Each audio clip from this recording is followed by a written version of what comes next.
एक इस टाइप का अब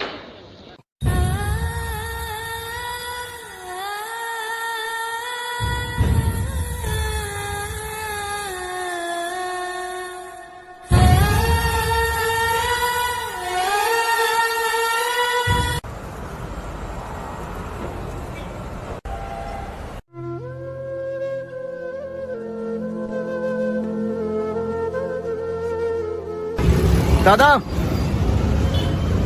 क्या नाम है आपका? जगजीत। जगजीत।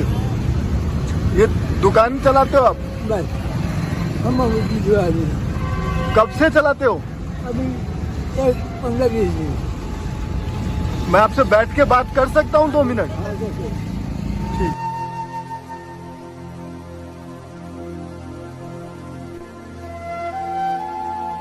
ये क्लिप आपको इसलिए नहीं दिखाएं, ये वीडियो जो अभी आप देखें हम इसलिए नहीं दिखाए हैं कि आप देखिए और इमोशनल हो जाइए और वीडियो स्किप कर दीजिए। नहीं, आप इस वीडियो को देखिए और समझिए कि इस देश में चल क्या रहा है।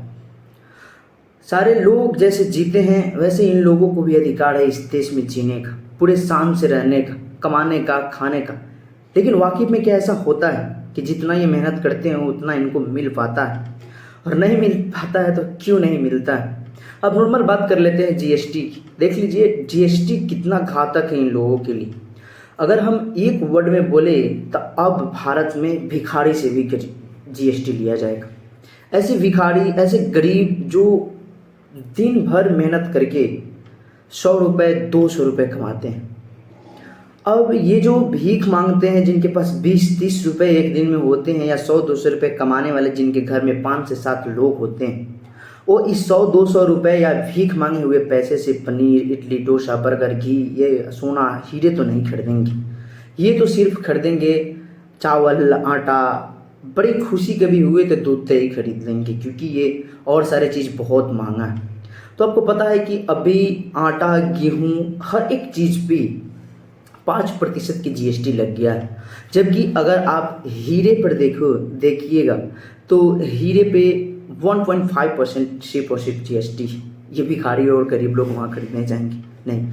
और बात कर लेते हैं गरीब लोग अगर पढ़ाई करते हैं तो पढ़ाई वाले की चीज़ पर, या फिर सारे लोग पढ़ाई करते हैं, बात हम कर लेते हैं। पढ़ाई तो सारे लोग करते हैं लेकिन उनके पास करोड़ों पैसे होते हैं, उनके तो कोई तकलीफ नहीं होता है। लेकिन इनके पास जिनके पास कभी कोई एक भी पीढ़ी के कोई एक ऐसे लोग नहीं होते जो मैट्रिक किए हो, ग्रेजुएशन किए हो, वो लोग पहले बार अगर ना पढ़ना आते हैं, इसका मतलब है कि उनके पूरे एरिया भर इतने अपने या आसपास की या अपने फैमिली या फिर जितने भी 2-3 पीढ़ी पीछे से काफ़ी गरीबी स्थिति में रहा है, तभी वो पढ़ाई नहीं कर पा रहा। अगर पढ़ाई के लिए आ रहा है तो उसके लिए ये सबसे बड़ी चीज़, बड़ी दिक्कत जो आती है जिसका नाम है पैसे। अब सिर्फ इन गरीबों लोगों को टैक्स ही नहीं, बल्कि अगर आप हॉस्पिटल में जाएंगे तो आपको हॉस्पिटल में भी टैक्स देने पड़ेंगे। ये हॉस्पिटल पे टैक्स कभी नहीं था, बट हाँ एक कंडीशन है कि अगर जिस रूम का, जिस कमरे की 5,000 से ज़्यादा अगर उसका रेंट पड़ता है या फिर खर्चा आता है, उस पर 5% की जीएसटी लगेंगी। आप हर तरह से जीएसटी देंगे लेकिन आपको कहीं किसी भी तरह से कोई भी ऐसी व्यवस्था नहीं मिले।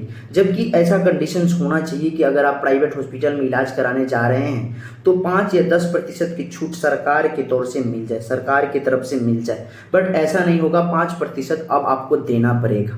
एक एक एंगल से आप टैक्स दे, उसके बावजूद अगर कुछ गरीबों या कुछ इस देशवासी के कुछ हिस्से को अगर मिलता है राशन, तो लोग कहते हैं ये राशन मुफ्त में मिलता है। क्या वाकई राशन मुफ्त में मिलता है?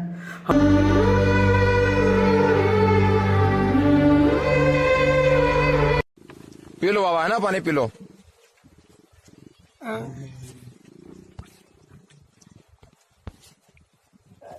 बाबा और पीनू गई, हो गया काम? बहुत बहुत पी लो, आशीर्वाद दे दो। खूब भगवान 2 लड़का देगा तेरे। 2